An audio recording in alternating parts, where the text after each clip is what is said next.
To borrow a line from Johnny Cash, don't take your guns to town, Ja. Leave your guns at home, son.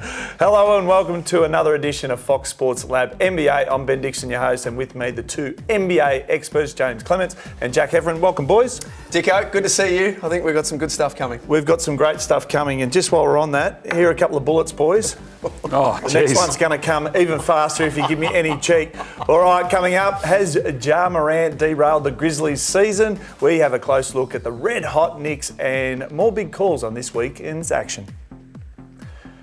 Well, gentlemen, there has been big drama with the Grizzlies, and the big question now has to be asked, has a gun-toting Ja Morant blown a hole in the Grizzlies' playoff chances? James? Well, look, in terms of a bit of wordplay, let's just stick with the facts here. I don't know. Do you keep your shirt on at a strip club, Dicko? Because I've got three things with this Ja Morant thing right away. Do I? No. We know now why the Grizzlies are bad on the road. They're 12 and 21 on the road. If you're spending all your time in the strip club with your shirt off, we might have a bit of a reason behind that record now. Number two, Steven Adams got the team together, went, right, with his Kiwi accent, all right, boys, we need to get this sorted out. We need to control ourselves on the road. Ja Morant going against the wishes of Steven Adams, he might be a bigger idiot than I believe, but third, and this is probably my biggest sort of concern, does Ja Morant know how strip clubs operate? He was not wearing his shirt. Ja, you're doing it the wrong way around, I'm pretty sure. He had money in his belt, though. He did. But so the two games, he's already sat out two games. It's a bit of a tricky situation for the Grizzlies, right? They've actually just slipped into third in the West. So this is actually a big concern for this team, right? Because they're right in the thick of this playoff race, and without Ja, their superstar point guard, because he's flashing a gun in a Denver strip club, probably not the ideal way to finish the last quarter of your season, Jack. I don't know how I add to that, to be honest. Yeah. After strip club lessons from Jaymz, I'm not sure what I can add. What I can add, the Western Conference is not where you want to be slipping. I think we all know that. They've also lost Brandon Clark for an Achilles injury for the rest of the season. And the Grizzlies, they've been very much a close shop, I should say, when it comes to when Ja's going to return. So it's not looking good for them right now. I think this is the sort of vibe where you look at this team, they go, right, we've already slipped to third out of two. I can easily see them slip to four. You've got Phoenix right behind them as well. And this is where it just gets really, really tight in the middle of that playoff race. And without Ja to sort of hold that together, they went 20 and 5 without him last year, don't forget. But this is a different Grizzlies squad. There's not as much sort of, maturity sort of built in. They've still got Dylan Brooks playing a lot, probably far too many minutes. There's just not that sort of cohesiveness that they had last year when Ja went out. So I'm pretty concerned about it. You could easily see them slip to 4, and you don't want to slip to 5 because, as we've said, that road record, you're spending all your time out on the town, on the tins, flashing your piece. What are you doing, Ja? But still, I'd be worried. Have you ever taken your shirt off in a club? Never. Okay. Look at me, come on. Good chat. All right, let's stay in the West and look at the Warriors. Do the title holders still have what it takes, Jack, to be and have a playoff berth? Yes, and yes. All you've got to do is look at Steph Curry's fourth quarter against the Lakers a couple of days ago, 19 in Q4. Klay Thompson's averaging the best part of 4 threes a game. I'm all in on the Warriors, and I think the biggest thing for them, Jaymz, is that the rest of the competition doesn't want anyone to be all in on the Warriors because they've still got the goods. That might be the key aspect of this, right? Like, what do the Warriors need to actually win this title? Well, first off, they need Steph, Klay and Draymond to be 5 years younger, first of all, because they're all carrying little niggles here and there. It's a bit tough at the moment. But how's the form? They win their last 5. Steph comes back and then they lose 2. That's not how it's meant to go, but this is really, really tricky now for the Warriors. They're in dangerous territory as well. That middle of the West, as we talked about, so you take that step back from the 3 spot and you go to the 4-5. Between 5 and 13, there's 2.5, 3.5 games. There's no margin for error. And this is the tough part with the Warriors. Talk about no margin for error. They've only got 2 easy games like the rest of the way. They've got the 8th hardest schedule in the NBA. And if you actually pass out maybe a couple of the other ones that are above them, those teams stink. This is really, really tough. They're going to have to win basically of their last 16 games, probably about 12 of them, if they really want to make sure they can actually make some waves, maybe have home court in this playoffs. I can't quite see it happening, Jack. I think they stick in that sort of maybe in that 6. They might drop out. Believe. Well, you two have come out guns blazing. Ha, ha, ha, ha. Well, let the charge for the playoffs begin. The betting brand for sports fans. That's better. Gamble responsibly.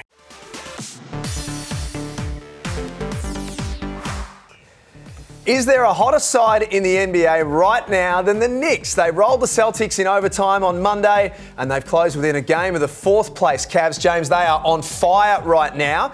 Can they keep this streak rolling when they play the Kings on Friday? They are absolutely flying and I'm absolutely loving it, Jack, because look, the weirdest part about this is they're tough, they're big. They've got Big, the other Mitch Robinson in the middle. They've got Julius Randle, the Jalen Brunson. Thing is, it's offense. They're third in offense basically since the start of February. They're rolling on O, which is like probably the opposite of what you think from a Tom Thibodeau coach team. I think the key to this has been just the way that they've managed to sort of gel everything around Randle and Brunson, and it's actually worked out really, really nicely. So the vibe here is the offense is actually leading the defense, which is pretty crazy for this Knicks team.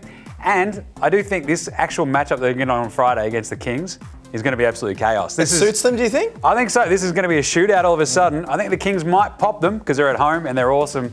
And that offense of the Kings is absolutely unstoppable. But you got to love this Knicks, don't you? Just quickly, Julius Randle, is this the player that we all expected when he was drafted? Basically, I mean, this is the guy that we thought, right, as soon as he's actually going to win the most improved player, then off we go. He might stay this way. He dropped last year, but boom, he's back and he's crushing it. That's two-time All-Star to you now, Jack. I love that. Go, Love Julius. it. Love it. Looking forward to following the Knicks charge when it all comes up this Friday. The betting brand for sports fans. That's better. Gamble responsibly.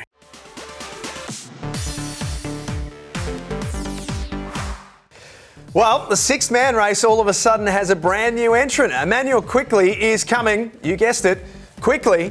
We're talking about lightning fast. He's now second favourite to win the award. James, can he get there? Emmanuel Quickley, look, this feels like a bit of a cheat, Jack. He started last week, and that's when everybody got on board with him, right? He absolutely shreds against the Celtics. Everyone goes, oh, Emmanuel Quickley. That's right, he's been really good all year. The thing is, it's a bit of a flash in the pan, I feel. This is the Knicks. They had the 9-game winning streak. They're absolutely crushing it, and everyone's looking for reasons behind it. That offense has been unreal.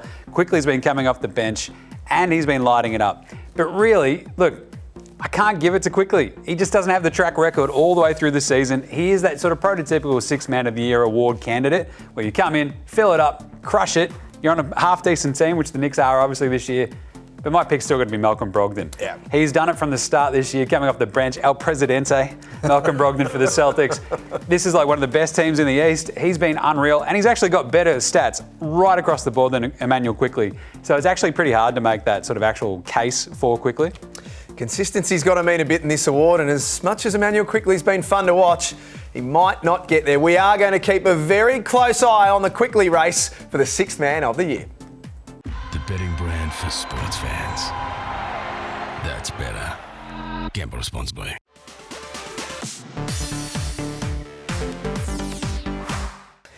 Can you think of a better way to spend a couple of hours on a Sunday afternoon than settling in for the Bucks versus Warriors? I'm picturing James on the couch, no shoes, no shirt, no gun, but a couple of beers. This should be a cracker, James. It should be. I'll be just like Ja Morant, but no guns. That's what we're talking about. But this is such a great matchup, Jack. You've got Warriors, you've got Bucks. These two have a storied history as well. If you go back to like the 2015, 16, 17 sort of era, the Warriors are on a massive win streak to open up the season. It was like 24-0 or something. The Bucks, that's where it stopped. The Bucks stopped there, right there.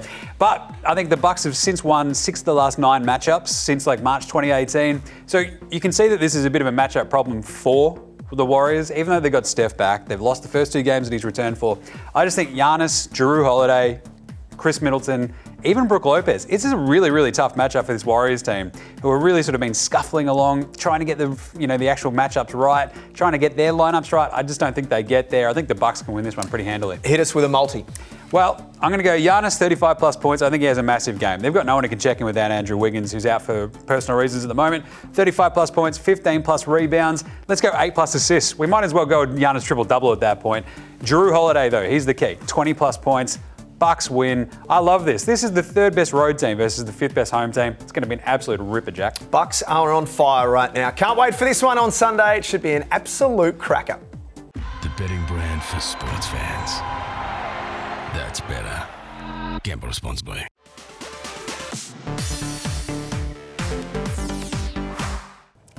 It's our favourite moment of the week. It's time for the big call. Jack and James, I'm going to put you to the test, starting with the Lakers They take on the Raptors at home on Saturday. James, dare I say it, you clip the Lakers a lot, but they just can't afford to lose this one. They can't, but they've actually turned it around the last sort of few weeks. I've enjoyed Anthony Davis absolutely shredding at the moment. But my favourite part of the Lakers at the moment, LeBron sitting at home with his foot up, wine drunk, trash talking the rest of the NBA, saying that his son's better than the rest of them. I love that. No, but I do love this matchup. This is great. The Raptors versus the Lakers. The Raptors have wings coming out the wazoo at the moment. They've got, OG Anunoby. They've got Pascal Siakam. They've got Fred VanVleet, or the fighting Van Vliets. I love Fred. But the key for them is they've got teenage mutant Jakob Poeltl. Jakob Poeltl is absolutely shredding. That pick and roll combination with him and Fred, absolutely blowing the doors off teams at the moment. I love this matchup for the Raptors. I think the Raptors will win this one. What do you reckon, Jack? I'm with the Lakers only just, and not just because of AD. We spoke last week about November AD. Dennis Schroeder's been playing really well, 17, 6 and 9 during the week as well. I just feel like something might be building, and maybe I'm being a bit too positive about the Lakers, but I think something's happening here. Well, you disagree, but have you got a multi for this game? I do, and you can build it around Anthony Davis because he has been absolutely tearing it up. 35 plus points, give me 12 plus rebounds, why not? But I'm going to go stick with Pascal Siakam as well. 28 plus points, 8 plus rebounds, 6 plus assists. You could even lean on him for the triple-double. I can't see anyone in this Lakers team slowing him down. Raptors win, roll that all together. All right, next up, the Nets are travelling to Minneapolis to tackle the Timberwolves. Jack, are they a chance? Hard to catch at the moment, the Nets. Mind you, the Timberwolves are hard to catch as well. First meeting of the season, so we don't even have past meetings to go off as form. I'll take the Nets with no real science behind it, James. I just feel like they're maybe going a little bit better at the moment. It's a tricky one as well because we just saw the Nets rip off the biggest comeback win of the season over the Celtics last weekend, which was awesome because I just love seeing the doors being blown off the Celtics as well, which is hilarious. I'm an equal opportunity hater. That's how I roll. But they've got Michael Bridges. They've got wings again coming out the wazoo, which is key at the moment. Defensively, though, they've just been really, really struggle. Basically, they've taken up residence in Struggle Town. This Wolves team is clicking on all cylinders. They've got the Stifle Towie, Rudy Gobert. You love the big Frenchman. But the other one, the Ant-Man, Anthony Edwards, he has really taken a massive step up. I think the Wolves sneak this one out at home. They've just hit a nice patch of form at the exact right time. They're right in the thick of this playoff race. The Nets, probably not quite enough over-the-top offensive oomph at the moment. And if you want a same-game multi for this one, I do love this. Anthony Edwards, 25 plus points. Michael Bridges, in place of Kevin Durant, who he was traded for, 25 plus points. He is crushing at the moment, Michael Bridges. But no big man on the Nets, really, apart from Nick Claxton. Give me the Stifle Tower, 12 plus rebounds, 12 plus points. Give us a couple of blocks as well.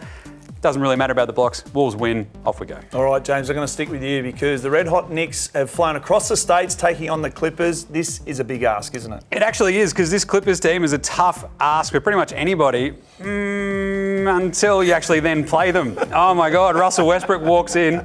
They pick him up off waivers. They go 0-6. What are you doing, Clippers? But this Knicks team, they just had that 9-game win streak and they nixed that up pretty hardcore by losing to Charlotte the other day. But still, this is a great matchup. You've got Julius Randle, perhaps Jalen Brunson comes back from his foot injury, but they've got Emmanuel quickly. They've just got this, I don't know, a bit of a je ne sais quoi, shall we say, pardon my French. But they've got size and they've got toughness. They're awesome. I love this Knicks team. I have just such a nice special spot in my heart for those 90s Knicks teams. But this Clippers team, too tough on the wings. You've got Paul George, you've got Kawhi Leonard, and they're so deep. Even with Russell Westbrook trying his hardest to shoot you out of games, I think the Clippers can win this. I'm with you too.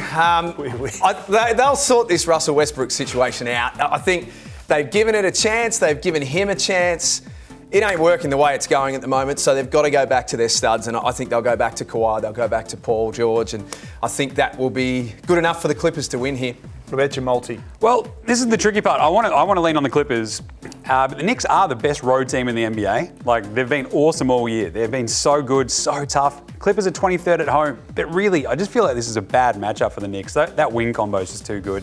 So give me Kawhi Leonard, 30 plus points, 8 plus rebounds, and Paul George to go over 30 as well. I love this, 30 plus points, 6 plus assists for Paul George. He'll spread the love out a little bit. You can probably look at, Zoobs.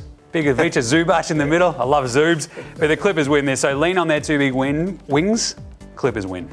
All right, that was the big call. Thanks, Jack. Thank you. James, we'll be watching your multis with interest. You're hot as a pistol. Probably not as hot as Ja Morant's, but we'll leave that there. Thanks for joining us. Don't forget to subscribe below and follow us on socials, and we'll see you